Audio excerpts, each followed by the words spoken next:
ప్రజా సమస్యల్ని పరిష్కరించి ప్రజల చేత విజ్ఞప్తులు తీసుకొని పరిష్కరించడానికి అధికారులను ఈరోజు పంపించినాం.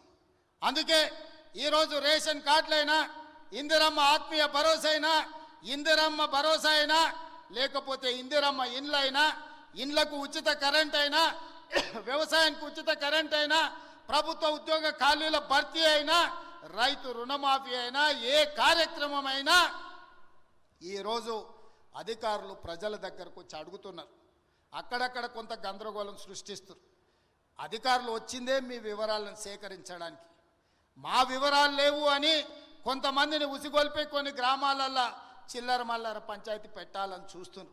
నేను ఒకటే విజ్ఞప్తి చేస్తున్న, తెలంగాణ రాష్ట్రంలో ఉండే దాదాపుగా 12,000 పైన గ్రామ పంచాయతీలలో జరిగిన గ్రామ సభలలో పాల్గొన్న వాళ్ళకు అధికారులే మీ దగ్గరకు వచ్చింది. అధికారులు మీ వివరాలు రాసుకుంటారు. అధికారులు మీ వివరాలు తీసుకొని మీ సమస్యల్ని పరిష్కరించడానికి వచ్చినప్పుడు మీరు ఆ అధికారులకు పూర్తి స్థాయిలో వివరాలు ఇవ్వండి. మీ వివరాలను అన్నిటినీ కంప్యూటర్లో క్రోడీకరించి మీకు అందరికీ సంక్షేమ పథకాలు అమలు చేసే బాధ్యత ఈ ప్రభుత్వం తీసుకుంటుంది. ప్రజలకు జవాబుదారీతనంగా మేము ఉంటాం. ప్రజలు అడిగే ప్రశ్నలకు సమాధానం చెప్తాం. ప్రజలకు సంక్షేమ పథకాలను అమలు చేస్తాం. ఇది రాష్ట్రం నలుమూలలా మీరు గుర్తు పెట్టుకోండి. చెప్పింది చేసి చూపించే పార్టీ ప్రభుత్వం మనది. తెలంగాణ ఇస్తామన్నాం, తెలంగాణ ఇచ్చినాం. 2023లో మనం అధికారంలోకి వస్తామన్నాం, మనం అధికారంలోకి వచ్చి చూపించినాం. ఇవాళ అధికారంలోకి వచ్చిన మనం అభివృద్ధి కార్యక్రమాలను, సంక్షేమ పథకాలను అమలు చేయాల్సిన అవసరం ఉన్నది. అందుకే నిరంతరం మేమందరం పనిచేస్తున్నాం. మీ ఆశీర్వాదం ఉండాలి. ఇవాళ మీరు ఒక్కటే ఆలోచన చేయండి.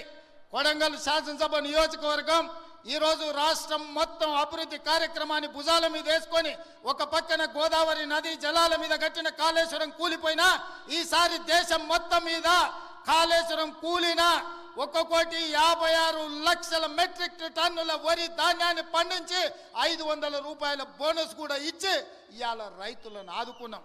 10 ఏళ్ళైనా పాలమూరు రంగారెడ్డి ఎత్తిపోతల పూర్తి కాలే. 10 ఏళ్ళైనా నారాయణపేట కొడంగల్ ఎత్తిపోతల పథకానికి కనీసం టెంకాయ కొట్టలే. ఇవాళ పాలమూరు ప్రాజెక్టును పూర్తి చేయాలని, కొడంగల్ నారాయణపేట ఎత్తిపోతల పథకాన్ని ఈరోజు మనకు నీళ్లు తేవాలని, కృష్ణానది జలాలు కొడంగల్కు తీసుకురావాలని మనం కష్టపడుతుంటే కాళ్ళల్లో కట్టెలు పెడుతుండ్రు. మిత్రులారా, మీరు ఆలోచన చేయండి. ఇవాళ వాళ్ళు 10 ఏళ్ళు అధికారంలో ఉన్నారు. వాళ్ళని చేయొద్దన్నమా? కల్వకుర్తి పూర్తి చేయొద్దన్నమా? భీమా, నెట్టంపాడు, కోయిలి సాగర్ ప్రాజెక్టులను, ఆర్టీఎస్ ప్రాజెక్టులను, పాలమూరు రంగారెడ్డి ఎత్తిపోతల ప్రాజెక్టులను మనమేమన్నా వద్దన్నమా? పూర్తి చేయొద్దని ఏమన్నా అడ్డం పడ్డామా? 10 ఏళ్ళైనా చంద్రశేఖరరావు గారికి, రామారావు గారికి ఓపిక లేకుండే, తీరిక లేకుండే. ఎంతసేపు వాళ్ళ సంపాదన, వాళ్ళ ఫామ్ హౌజులు, వాళ్ళ కుటుంబం యొక్క క్షేమమే తప్ప 4 కోట్ల ప్రజల సంక్షేమం పట్టించుకోలే. అందుకే ఇవాళ ఆ పథకాలన్నీ వేగంగా పూర్తి చేస్తున్నాం. అవి ఒకవేళ పూర్తి అయితే ఇవాళ వాళ్ళకు జిల్లాలో, రాష్ట్రంలోనే మనుగడ ఉండదు అని చెప్పి ఈరోజు వాళ్ళందరూ కూడా వీటికి అడ్డుపడే ప్రయత్నం చేస్తున్నారు. శాసనసభ అంటేనే సమస్యల మీద చర్చ. మీరందరూ సర్పంచులు, ఎంపీటీసీలు, జడ్పీటీసీలు ఇక్కడ చాలామంది ఉన్నారు. గ్రామ సభలు పెట్టినా, మండల సమావేశం పెట్టినా, జిల్లా పరిషత్ సమావేశం పెట్టినా ఆ ప్రజాప్రతినిధులు అక్కడికి వెళ్ళి వాళ్ళ ప్రాంత సమస్యల మీద మాట్లాడతారు. వాళ్ళ ప్రాంత సమస్యలను అధికారుల దృష్టికి తీసుకెళ్తారు. వాళ్ళ ప్రాంత సమస్యల మంత్రుల దృష్టికి తీసుకెళ్తారు. పనులు కాకపోతే సభలోనే నిరసన తెలిపి పనులు సాధించుకోవడానికి ప్రయత్నం చేస్తారు. ఇది ప్రజాప్రతినిధి యొక్క బాధ్యత. కానీ 13 నెలల ఒక్కరోజైనా ప్రధాన ప్రతిపక్ష నాయకుడు అసెంబ్లీకి వచ్చినా మీరు ఆలోచన చేయండి. ప్రధాన ప్రతిపక్ష నాయకుడు అసెంబ్లీకి రానప్పుడు, ఊర్లో ఎన్నికైన సర్పంచ్ ఊర్లో లేనప్పుడు, ఎంపీపీ సమావేశాన్ని నిర్వహించినప్పుడు వాళ్ళు ఉండాల్సిన అవసరం ఉందా? ఇవాళ సర్పంచ్ ఊర్లో లేకపోతే ఊరిడు అని మనం అంటాం. మరి ప్రతిపక్ష నాయకుడు సభకు రాకపోతే ఏమనాలనో మీరు ఒక్కసారి ఆలోచన చేయండి. ఆయనకు బాధ్యత లేదా? అధికారం ఉంటే అధికారం చెలాయిస్తాడు, అధికారం అడ్డం పెట్టుకొని కొల్లగొడతాడు.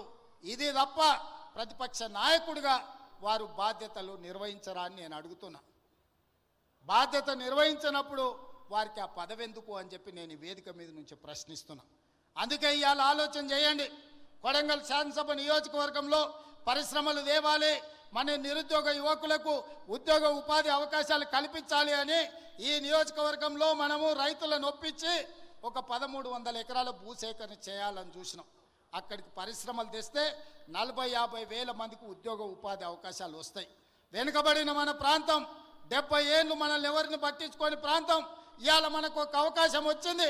ఈ అవకాశంతో ఇక్కడ పరిశ్రమలు తెచ్చి ఇక్కడ పెట్టుబడులు పెట్టించి మన చదువుకున్న నిరుద్యోగ యువకులకు ఉద్యోగాలు ఉపాధి అవకాశాలు కల్పించి ఇక్కడున్న ఆడబిడ్డలను ఆదుకోవాలని ఒక పరిశ్రమ తెస్తే ఆ పరిశ్రమ భూసేకరణకు పోయిన అధికారుల మీద దాడులు చేయిస్తారు, రాళ్లతో కొట్టిస్తారు, వాళ్ళని చంపాలని చూస్తారు.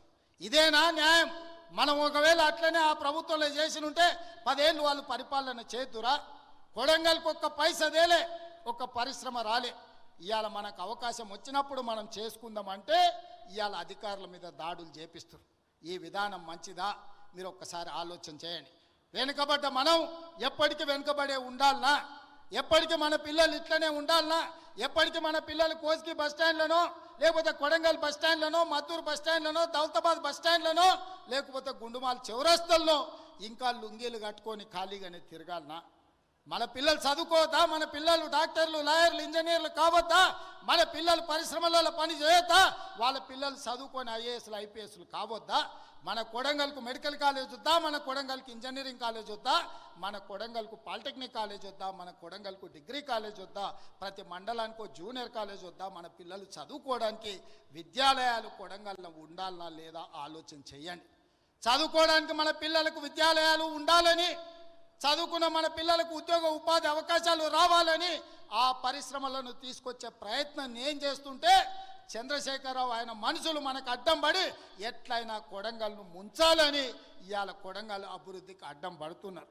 మీరందరూ సహకరించండి, మీరందరూ ఆలోచన చేయండి. నేను రాష్ట్రం నలుమూలలో తిరిగినా ఈ శాసనసభ నియోజకవర్గంలో మీకు అండగా తిరుపతి రెడ్డి గారు ఎప్పుడు అందుబాటులో ఉంటాడు.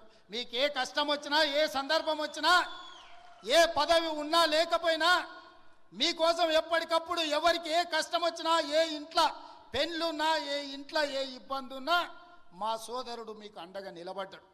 ఆయన రామారావు అంటున్నాడు ఏం పదవి ఉందని. నేను అడుగుతున్నా దిక్కుమాలినోని, మీ అన్నదమ్ములలో ఉన్నోళ్ళందరికీ పదవులు తీసుకున్నావు. ఆయన నీ సడ్డకుని కొడుకుకి రాజ్యసభ తీసుకున్నావు, నీ చెల్లెల్ని ఎంపీగా ఓడగొడితే ఎమ్మెల్సీ తీసుకున్నావు, నువ్వు మంత్రి తీసుకున్నావు, నీ మా బావ మంత్రి తీసుకున్నావు, నీ నాయన ముఖ్యమంత్రి తీసుకున్నావు, నీ ఇంటిలి 10 పదవులు తీసుకున్నారు. కానీ మేము ఏ పదవి తీసుకోకుండా ప్రజలకు సేవ చేస్తే దాన్ని కూడా తప్పు అంటున్నారు.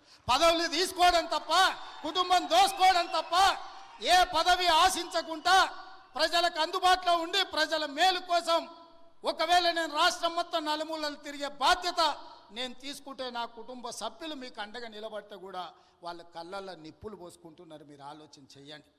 వాళ్ళ ఇంట్లో ఆయన ముఖ్యమంత్రి, అల్లుడు మంత్రి, కొడుకు మంత్రి, బిడ్డ ఓడిపోతే ఎమ్మెల్సీ, సడ్డకుని కొడుకు రాజ్యసభ, వాళ్ళ చుట్టపోళ్ళు అందరూ మంత్రులైన. నేను అట్లా ఎవరు నన్ను తీసుకున్నానా మా కుటుంబంలో? మీరు చెప్పండి. ఏ పదవి లేకుండా నిస్వార్థంగా మీకు పనిచేస్తుంటే కేసీఆర్ కుటుంబం తప్పు పడుతుంది. అట్లెట్లా చేస్తారా మీరు? ఏ పదవి తీసుకోకుండా మేము చూడు ఎన్ని తీసుకున్నామో ఎంత దోసుకున్నామో చూడమంటారు. మీలాంటి పదవులు తీసుకోనికే దోసుకోనికే మేము పోటీ పడం చంద్రశేఖరరావు. మా విధానం అది కాదు. మమ్మల్ని నమ్మిన ప్రజలకు అండగా నిలబడి వాళ్ళ కష్టం వస్తే కష్టాలలో వాళ్ళ తోడుగా నిలబడి వాళ్ళ కోసం కొట్లాడి వాళ్ళ కోసం రక్తం చిందించే నాయకత్వం మాది.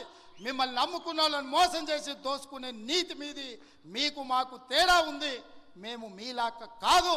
నేను నికార్సుగా నిక్కచ్చిగా చెప్తున్నా, మీలాక పదవులు కొల్లగొట్టడానికి, రాష్ట్రాన్ని దోసుకోవడానికి నా కుటుంబం లేదు. నా కుటుంబం నాకు మీరు ఆశీర్వదించే అవకాశం ఇచ్చినందుకు మీకు అండగా నిలబడాలని సమయం ఇస్తున్నారు.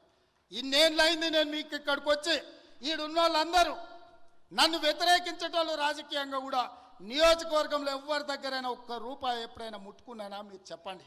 చెప్పండి. మీరు వీలైనంత వరకు మేము సాయం చేసినాం.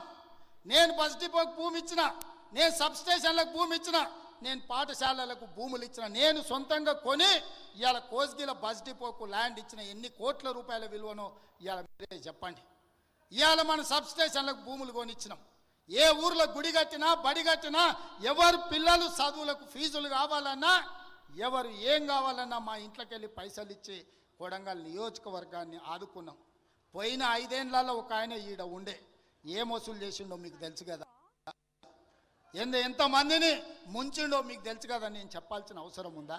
దాకా మనం దోసుకుంటలేమని వాళ్ళ కడుపులో మంటలేస్తుందట. అందుకే నిన్న మన మనోళ్ళందరూ కడుపు మంటకు మందు పంపించారు, కొంచెం దాగి పండుకోరని. అందుకే మిత్రులారా, ఇవాళ ఇంత తక్కువ సమయంలో ఇంత మంచి కార్యక్రమాన్ని ఏర్పాటు చేసి రాష్ట్రానికి అమలు చేస్తున్న సంక్షేమ పథకాలు, రైతు భరోసా, రైతు ఆత్మీయ భరోసా, ఇందిరమ్మ ఇండ్లు, నూతన రేషన్ కార్డుల కార్యక్రమాలను, 4 అద్భుతమైన సంక్షేమ కార్యక్రమాలను ఇవాళ కొడంగల్ శాసనసభ నియోజకవర్గం నుంచి ఈ రాష్ట్రానికి అంకితం చేస్తున్నాం. రాష్ట్రంలో ఉన్న ప్రతి ఒక్కరికి నా విజ్ఞప్తి, తెలంగాణ రాష్ట్ర ముఖ్యమంత్రిగా మార్చి 31 తారీఖు లోపల ఈ కార్యక్రమం నిరంతరం కొనసాగుతుంది. ప్రతి లబ్ధిదారుడికి, అర్హుడైన ప్రతి వాడికి ఈ పథకం అమలు జరుగుతుంది. ప్రతి శాసనసభ నియోజకవర్గంలో మార్చి 31 తారీఖు లోపల ప్రతి నియోజకవర్గానికి 3,500 ఇండ్ల లెక్కన 4,50,000 ఇండ్లు, 22,500 కోట్ల రూపాయలతోటి ఇందిరమ్మ ఇండ్లు అమలు చేసే బాధ్యత కాంగ్రెస్ పార్టీ తీసుకుంటుంది. అదేవిధంగా రైతు భరోసా కార్యక్రమాన్ని రాష్ట్రంలో ఉన్న రైతాంగానికి వ్యవసాయ యోగ్యమైన భూములకు దాదాపుగా మార్చి 31 తారీఖు లోపల 10,000 కోట్ల రూపాయలు పేద రైతుల ఖాతాలో నిధులు వేసి 10,000 కోట్ల రూపాయలు రైతులకు ఇచ్చే బాధ్యత ఈరోజు కాంగ్రెస్ పార్టీ తీసుకుంటుంది. అదేవిధంగా ఇందిరమ్మ ఆత్మీయ భరోసా, భూమి లేని నిరుపేదలకు ప్రతి పేదవాడి కుటుంబానికి సంవత్సరానికి 12,000, మొదటి విడతగా దాదాపుగా 10 లక్షల కుటుంబాలకు 6,000 చొప్పున మార్చి 31 తారీఖు లోపల మీ ఖాతాలో వేసే బాధ్యత ఈరోజు ఈ ప్రభుత్వం తీసుకుంటుంది. దీంతో పాటు రేషన్ కార్డు లేని ప్రతి పేదవాడికి గ్రామంలో ఉన్న, ఒకవేళ హైదరాబాద్కు వలసపోయి లేకపోతే పూణేనో బొంబాయో ఎక్కడైనా వలసపోయినా మన ప్రాంతంలో నుంచి చాలామంది లంబాడీ సోదరులు ఇతర ప్రాంతాలకు వలసపోతున్నారు. ఆ వలసపోయిన వాళ్ళు కూడా సొంత ఊరికి వచ్చి మీ రేషన్ కార్డులు తీసుకోండి.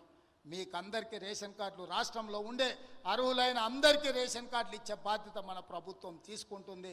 రేషన్ కార్డు ఉన్న ప్రతి వాళ్లకు సన్న బియ్యం ఇచ్చే బాధ్యత మన ప్రభుత్వం తీసుకుంటుంది. కాబట్టి మిత్రులారా, ఈ పథకాలన్నిటిని అమలు చేయాలంటే మీరు అండగా నిలబడండి. ఈ పథకాలన్నీ ఎవరు అడ్డుపడ్డా వాళ్ళని అడ్డు తొలగించుకొని వీటిని అమలు చేసే బాధ్యత నేను తీసుకుంటా. కొడంగల్ శాసనసభ నియోజకవర్గం ఇక్కడ ప్రజలు నాకు అండగా నిలబడి ఆశీర్వదించి నన్ను ప్రోత్సహించినంత కాలం తెలంగాణ రాష్ట్రానికి నాయకత్వాన్ని అందించడమే కాకుండా రాష్ట్రాన్ని అభివృద్ధి పదం వైపు నడిపి మొన్న 4 రోజులు దావోస్కి వెళ్తే 1,78,000 కోట్ల రూపాయలు తెలంగాణ రాష్ట్రానికి పెట్టుబడులు తెచ్చి అన్ని రాష్ట్రాల ముఖ్యమంత్రుల కంటే ముందుగా నిలబడి తెలంగాణ రాష్ట్రాన్ని అభివృద్ధి పదంలో పెట్టుబడులు తీసుకొచ్చినాం. అదేవిధంగా తెలంగాణ రాష్ట్రంలో సంక్షేమ పథకాలను అమలు చేసే బాధ్యత నేను తీసుకుంటా. ఈ అన్ని పనులు చేయాలంటే మీరు నిండు మనసుతో ఆశీర్వదించాలి. కొడంగల్ శాసనసభ నియోజకవర్గం రాజకీయాలకు అతీతంగా అండగా నిలబడండి. మనకు ఒక అవకాశం వచ్చింది. ఈ అవకాశాన్ని జార విడుచుకుంటే మళ్ళీ 50 ఏళ్ళు అవుతుందో 60 ఏళ్ళు అవుతుందో మనకి ఇట్లాంటి అవకాశం వస్తుందో రాదో కూడా నాకు తెలియదు. అందుకే రాజకీయాలకు అతీతంగా కొడంగల్ శాసనసభ నియోజకవర్గాన్ని అభివృద్ధి చేసుకుందాం. చిన్న చిన్న పంచాయతీలు, చిల్లర పంచాయతీలు పక్కన పెట్టండి, అభివృద్ధి చేసుకుందాం. ఈ 10 ఏళ్ళు ప్రపంచంతోనే పోటీ పడే విధంగా, రాష్ట్రానికి ఆదర్శంగా ఉండే విధంగా కొడంగల్ శాసనసభ నియోజకవర్గాన్ని ఒక ఆదర్శ నియోజకవర్గంగా, అభివృద్ధి నియోజకవర్గంగా మనం మార్చుకుందాం. మనందరం కలిసికట్టుగా నిలబడి మన నియోజకవర్గం కోసం పని చేద్దామని నేను తెలియజేస్తున్నా. మిత్రులారా, మీరందరూ సిద్ధంగా ఉన్నారా? మీరందరూ సిద్ధమేనా? అండగా ఉండే వాళ్ళందరూ పెద్ద ఎత్తున చప్పట్లు కొట్టి వేదిక మీద ఉన్న పెద్దలందరికీ సందేశాన్ని పంపండి. ఇది సరిపోదు, వేదిక మీద కాదు, రాష్ట్రంలో ఉండే 119 నియోజకవర్గ ప్రజలకు తెలవాలి, వినిపించాలి. అందరూ నిలబడి పెద్ద ఎత్తున చప్పట్లు కొట్టండి. ఇక్కడికి వచ్చిన వాళ్ళందరూ కొడంగల్ మొత్తం ఒక్కటే, మన గొంతు ఒక్కటే, మన మాట ఒక్కటే, మన బాధ అభివృద్ధి సంక్షేమమని రాష్ట్రం నలుమూలలు తెలవాలి. మీరందరూ పెద్ద ఎత్తున చప్పట్లు కొట్టి ఆశీర్వదించండి అని తెలియజేస్తూ మీ అందరి దగ్గర సెలవు తీసుకుంటున్న మిత్రులారా, జై హింద్, జై భారత్.